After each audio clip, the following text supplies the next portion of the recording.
I was very aware of certain aspects of the story that I wanted to tell. If I was fortunate enough to be given the opportunity to wrap up the franchise, I always knew that that wrap up would be a return to Raccoon City, to the hive, to where everything began. It would be Alice going home and Alice discovering the truth about herself. The woman we met in the first movie suffered from memory loss, and she never got that memory back. So really, she is unaware of who she really is.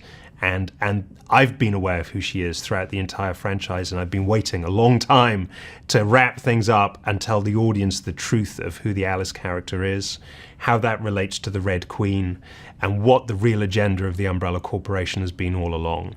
And I think when people discover the answers to those questions, I think they're going to be shocked. I think they're going to be really surprised. And I think they're going to want to rewatch the entire franchise, because what they'll realize is we've known what those answers are throughout.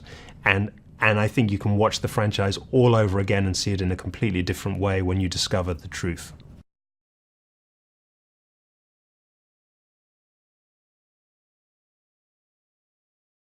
It's obviously a very bittersweet experience to kind of say goodbye to something that's been such a big part of my life for such a long time.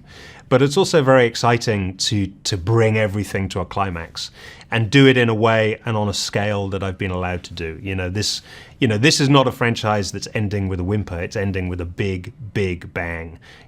I think there's imagery in this film that's way beyond anything I've ever put on screen before. It's truly epic visually, but also it's very, very emotional. It's the end of Alice. Mila knows it's all coming to an end, and she really delivered in terms of her performance.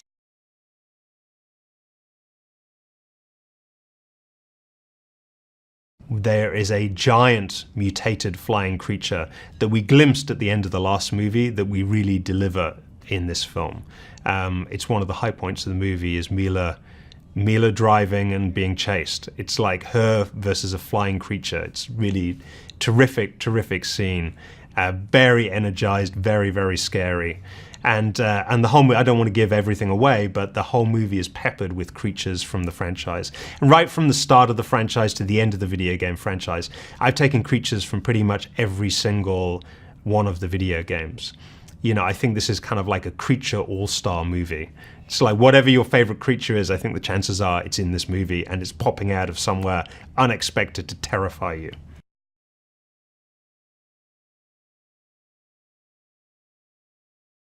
You have returning characters, and Claire Redfield, as played by Ali, is one of the key returning characters in the franchise.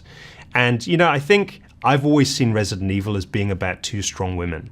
Right from the very start, Mila was obviously at the heart of the franchise, but there was also Michelle Rodriguez. And I've always liked the camaraderie between two women. I think it plays really well. It's something you don't see in movies very often. Sometimes you see the one strong female, but you rarely see two. And I love Ali because she's different to Mila. She brings something completely different. She's strong, but in a different way to Mila. And Mila has an edge that I think comes from her Russian background, whereas Ali is more all-American. And obviously both of these women, they're in the apocalypse, they're at the end of the world, they're both hardened, but they come from different backgrounds, and I think that's very interesting when you see them interact.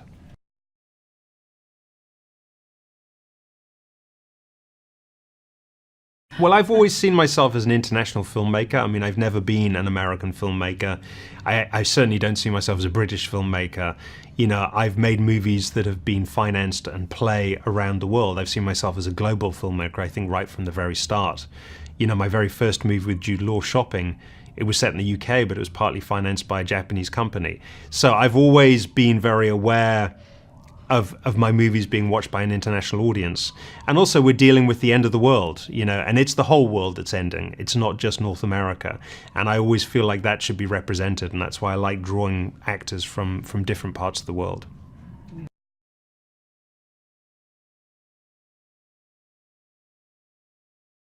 I think it really delivers on several levels. One is just the sheer spectacle of it. I'm very confident that the action and the scale and the imagery that we've put on screen here, it's the biggest in the franchise. And not just the biggest in this franchise, it's the biggest in any movie I've ever made. I'm super happy with it.